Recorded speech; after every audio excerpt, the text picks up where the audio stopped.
không rồi đâu không xa mơ xa bây giờ đi ọt đi đâu ha cặp đâu không ca đâu rồi chắc đang là chết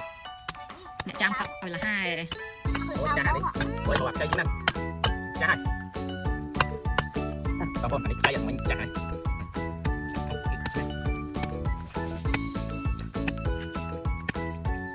chơi giật mình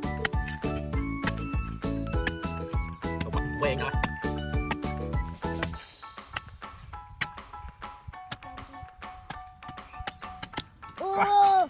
anh cây đỏ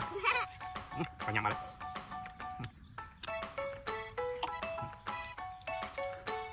em